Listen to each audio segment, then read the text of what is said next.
जागल रहतौगे हे गे जागल रहतौगे कैसा करबो रहने पुतर छिहत्तर लागल रहतौगे कैसा करबो रहने पुतर छिहत्तर लागल रहतौगे पागलपंती के आवेश दिल में जागल रहतौगे हे गे जागल रहतौगे कैसा करबो रहने पुतर छिहत्तर लागल रहतौगे कैसा करबो रहने पुतर छिहत्तर लागल रहतौगे बुझली। Mix by Guddu Gudesh.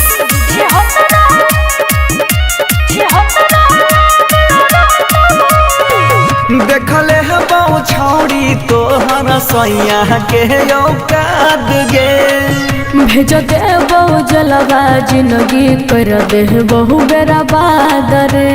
अच्छा इतना हल्का में ले गे देखले है बहु छौड़ी तोहर सैया के औकात गे भेज दे बहु जलवा जिंदगी कर दे बहु बेरा बादरे समझी ना।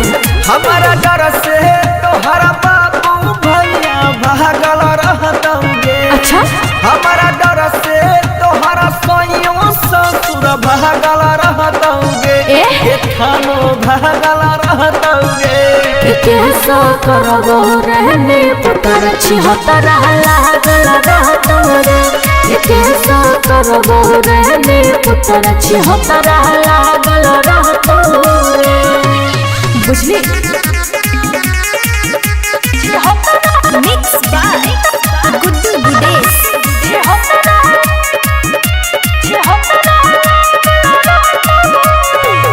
जिला के हमहू छौड़ी छियै रहदार गे ढेर दिन से सहै छियौ तोर अत्याचार रे बुझली।